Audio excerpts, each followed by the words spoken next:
మాట రావట్లేదు.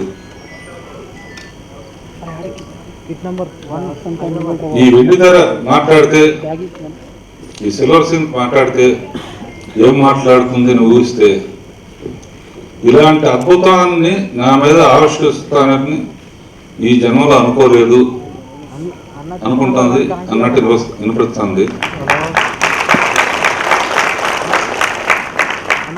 ఇదే భరించలేకపోతే ఏప్రిల్ 28 భరించాలంటే ఇంకెన్ని తెరలు కావాలి, ఎన్ని స్క్రీన్లు కావాలి, దీనికి వరం కావాలి. Hats off Rajamouli and your team, ఆర్టిస్టులు కానీ టెక్నీషియన్స్ కానీ పనిచేసిన బాగా నుంచి మీ అందరూ ఎంతో అదృష్టవంతులు. నిజంగా ఒక అద్భుతాన్ని ఆవిష్కరించారు. ట్రైలర్లోనే ఇట్లా ఉంటే ఇది నెల రోజులు ఎలా ఓపి పట్టి ఉంటారో నాకు అర్థమవుతుంది. నువ్వే మట్టుకు అయితే ఇది రోజు ఓ ప్రచారం చూస్తాను. అండ్ ఎందుకన్నా అందుకే మాటలు లేవని చెప్తాను కదా, ఇది నిజంగా మనసులో నుంచి వచ్చిన మాట. ఇది మా అల్లుళ్ళు ప్రొడ్యూస్ చేసిన రాజమౌళి, మేమందరం ఒక కుటుంబం. అండ్ దృశ్యం ఎంత అద్భుతంగా ఉందో శబ్దం ఇంకా చెప్పడానికి వీల్లేదు. మా Keeravani. And we'll all wait for the great and grand world release. All the best. Saaho Re Baahubali. అందరికి నమస్కారం అండి. సినిమా రిలీజ్ అవ్వడం అనేది వాన పడడం లాంటిది అయితే, ట్రైలర్ అనేది ఉరుము లాంటిది. ఉరుము న్యాచురల్గానే గంభీరంగా ఉంటుంది, చాలా ఆనందంగా ఉంది ఉరుము గంభీరం ఉన్నందుకు. బట్ నాలాంటి వాళ్ళకి మాత్రం పనిచేసే వాళ్ళకి వానలో తడిసినప్పుడు కానీ నిజమైన రిలీఫ్ రాదు. త్వరలో తడుస్తామని, ఆ వానలో మనందరం కూడా తడిచి ఆనందిస్తామని ఆశిస్తున్నాం. Thank you. Good morning everyone అండి. It's the last 5 years. It's been a long journey, and this is the starting of for the conclusion. Telugu koncham. So Andru, I hope all of you like the trailer and hope that you'll enjoy the film also. Thank you. అంటే నేను చెప్పేవాడిని, మీరు కదరా మేమే waiting cinema చేస్తా. ఇంక ఇలాంటి అద్భుతం చూసిన తర్వాత ఈ 1 month కూడా ఇంకొక మాకేదో గండం కింద గడుస్తుంది. You are also waiting sir. నమస్కారం అండి. ఇందాక రాజేంద్ర గారు నాకు నిజంగా మాట్లాడలేదు, ఎందుకంటే 5 ఏళ్ళు అంటే ఒక నటుడుగా నాకు 7 ఏళ్ళు అంతా 5 ఏళ్ళు ఇక్కడే అయిపోయింది.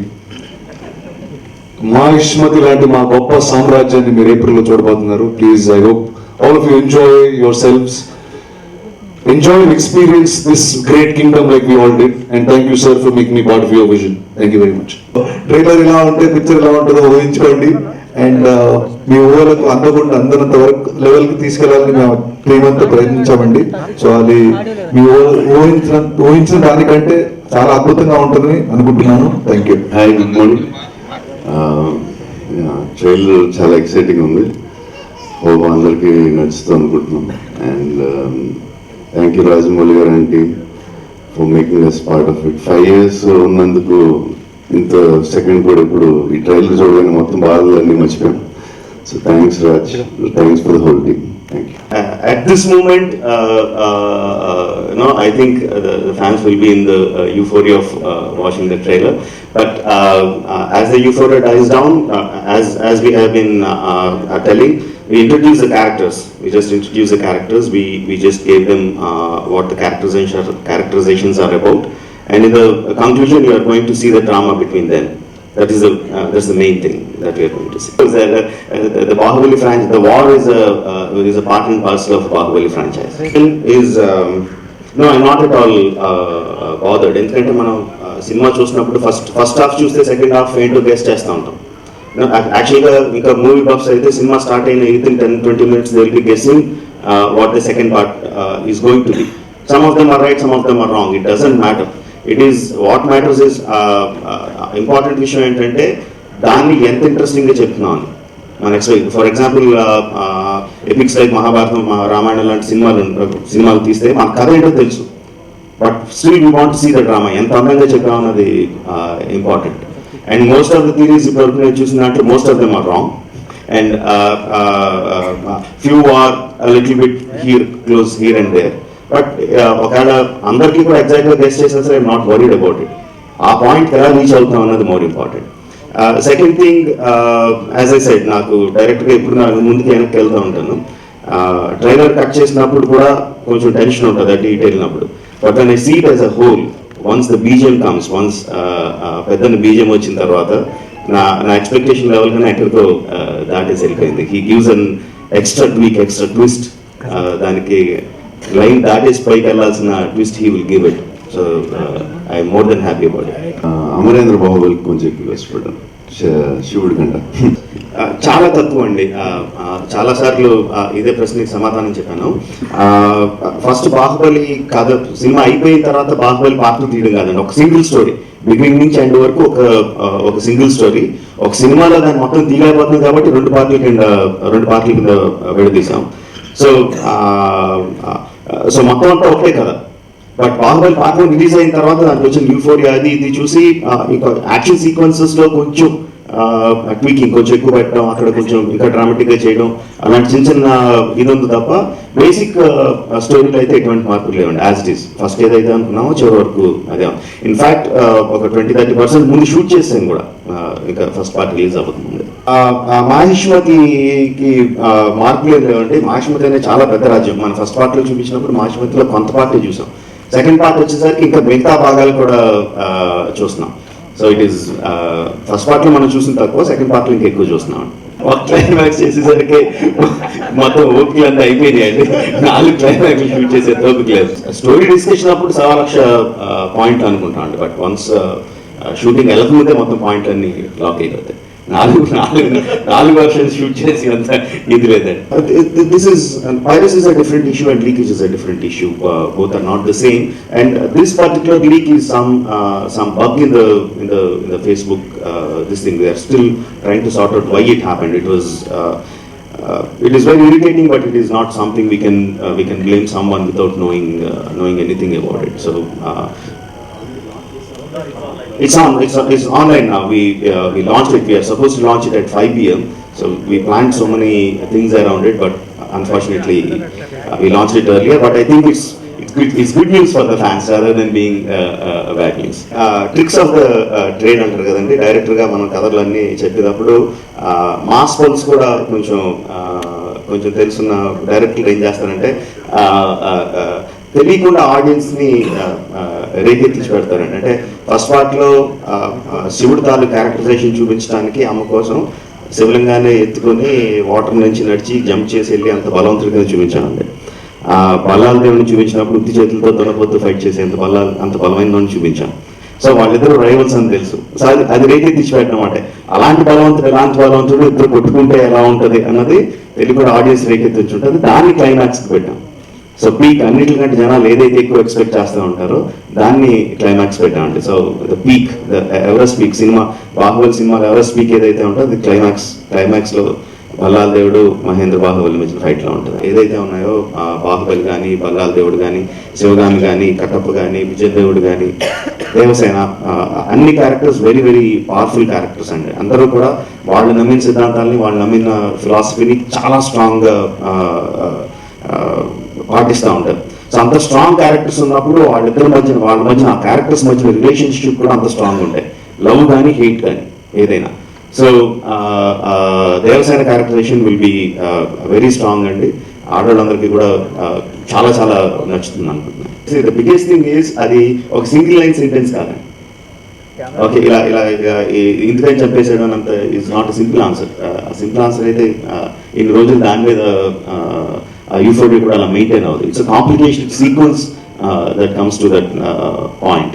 సో నాకు తెలిసి సినిమా స్టార్ట్ అయిన తర్వాత జనాలు అసలు అందులో లింగ వైపు చూస్తూ ఉంటారు కానీ దీని క్వశ్చన్కి ఆన్సర్ ఎప్పుడు వస్తుందని చూడరండి. నాకు తెలిసి ఆ క్వశ్చన్కి అంతా థియేటర్కి ఆడియన్స్ని రప్పించడం వరకే నేను అనుకుంటున్నాను. బట్ ఒకసారి థియేటర్లోకి వచ్చిన తర్వాత జనాలు దే విల్ బి ఆ క్యారెక్టర్స్తో పాటు ఆ ప్రపంచంలోకి వెళ్ళిపోతారని అనుకుంటున్నాను. ఇట్ ఈస్ ఒక సింగిల్ సెంటెన్స్ ఆన్సర్ కాదు, సింగిల్ సెంటెన్స్ ఆన్సర్ కాదు అది. It's buildup to that point. And ఆ పాయింట్ వచ్చిన తర్వాత ఆ నెక్స్ట్ స్టెప్ కోసం ఇంకా ఎక్కువ ఎదురు చూస్తూ ఉంటారండి. స్క్రీన్ ప్లేలో అలాగా రాయడం జరిగింది.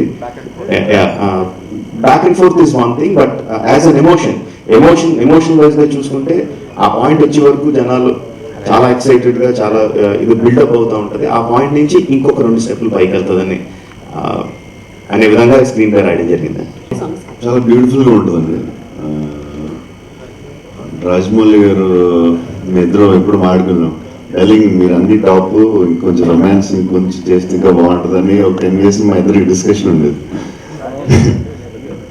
ఒక షార్ట్ తీసిరాయన, డార్లింగ్ మీకు అసలు ఫాల్స్ ఇది వీక్నెస్ ఇది ప్రాబ్లం లేదు, మీకు అన్నింటిలో మీరు టాప్ అనిపించి రాజమౌళి గారు ఒక 100 times చెప్పిన ఒక షార్ట్ అలా తీశారు. అది ఐ థింక్ రాజమౌళికి అసలు ఏ వీక్ పాయింట్స్ ఏం లేవు. అది చూస్తే సాంగ్స్ తీసేవాళ్ళు నాకు అనిపిస్తుంది.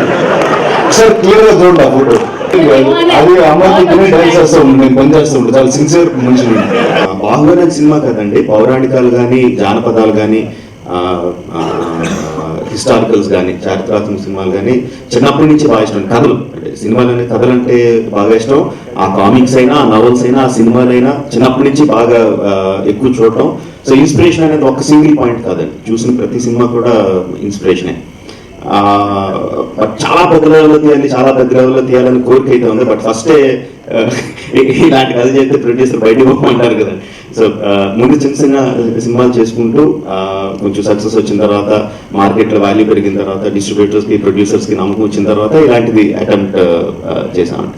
సో నేనంటే కదా, నాకు తెలిసి భారతదేశంలో ఎవరైనా సరే ఏ కథ ఏ సినిమా తీసినా సరే ఇన్స్పిరేషన్ మహాభారతం రామాయణంలో ఉంటుందండి. అది లేకుండా ఇంపాసిబుల్, అసలు మన నరనరాల్లో నాకు ఎక్కేసింది అది. సో ఆ ఇన్స్పిరేషన్ అయితే 100% ఉంటుందండి. అసలు ఈ సినిమా రిలీజ్ అయిన తర్వాత సినిమా గురించి ఆలోచించుకోవడం అనుకుంటున్నాను. 2 నెలలు ఏదైనా హాలిడేకి వెళ్ళిపోయి ఏమి వర్లోంచి అంతా మైండ్లోంచి అంతా తీసేసి అని అనుకుంటున్నాను అండి. బట్ ఎలాంటి సినిమాలో తీస్తానని తెలియదు కానీ నెక్స్ట్ సినిమాలో మాత్రం ఆ చివరి కూర్చున్నాడు ఒక ఆయన, కమల్ కన్నన్ అని చెప్పి, విజువల్ ఎఫెక్ట్స్ సూపర్వైజర్. ఆయనతో పని లేకుండా, విజువల్ ఎఫెక్ట్స్తో పని లేకుండా సినిమా తీయాలని అనుకుంటున్నాను. గొప్పగా రావడానికి కష్టపడ్డారని. యాక్చువల్గా సినిమానే కాదండి, ఎవరైనా ఒక మనిషి అయినా, ఒక సినిమా అయినా, ఒక ఈవెంట్ అయినా చాలా ఒక శిఖరం స్థాయికి వెళ్ళాలంటే దానికి అన్ని డిపార్ట్మెంట్స్ నుంచి ప్రోత్సాహం ఉంటే తప్ప, అందరూ ఇన్వాల్వ్ అయ్యి ఇది నాది అనుకుంటే తప్ప జరగదండి. బాహుబలి సినిమాకి పెద్ద అదృష్టం, యాక్టర్లు టెక్నీషియన్స్ అందరూ కూడా ఇది నా సినిమా, నా కెరియర్లో ఇది మయూరాజ్గా నిలిచిపోయే సినిమా అని చెప్పి అందరూ దానికి అంత ఎఫర్ట్ పెట్టి చేయడం అనేది దట్స్ వన్ రీజన్. సో అన్ని ఎఫర్ట్స్ అన్ని ఇండస్ట్రీలో కానీ, బయట కానీ, మీడియాలో కానీ, మా టీంలో కానీ అందరూ కూడా ఈ సినిమా గొప్ప సినిమా, ఈ తెలుగు సినిమా ఎక్కడికో తీసుకెళ్తుంది అనే నమ్మకం ఆ దీవెనలో ఉండబట్టి నాకు తెలిసి బాహుబలి అనే ఫ్రాంచైజ్ అంత పైకి ఎదిగింది అనుకుంటున్నాను. ఈ సినిమాలో నువ్వే పెద్దోడి. అంటే ఈ సినిమా చూసిన తర్వాత గ్యారంటీ ఎవరు పిల్లలండి, మళ్ళీ ఎక్కడం మళ్ళీ స్టార్ట్ చేస్తారు ఫస్ట్ నుంచి. Thank you. ఫస్ట్ పార్ట్ లో ఎమోషనల్ పార్ట్ కంపారిటివ్గా విజువల్ వండర్తో కంపారిజన్ చేసుకుంటే ఎమోషన్ పార్ట్ తక్కువ అండి, విజువల్ గ్రాండియర్ ఎక్కువ ఫస్ట్ పార్ట్ లో ఇన్ కంపారిజన్. సెకండ్ పార్ట్ లో రెండు కూడా ఈక్వల్ గా ఉంటాయండి. ఎమోషన్ కానీ విజువల్ కానీ నువ్వు నేను అన్నట్టు ఒకటి ఇంకా అందంగా చూపించాను.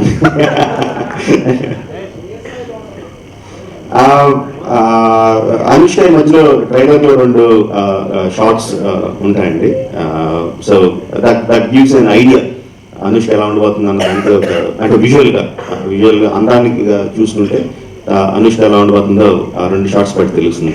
But as a characterization she will be much more very very strong. First part release ముందు ఇప్పుడు రిలీజ్ ముందు ఫస్ట్ పార్ట్ రిలీజ్ ముందు ఉన్న టెన్షన్ నా జీవితంలో ఎప్పుడు అనిపించలేదండి. దాన్ని అసలు అంటే కంపారిజన్ కూడా లేదు, లోయర్ కంపారిజన్ కూడా లేదు అప్పుడున్న tension, because so much was at stake and we're experimenting so much.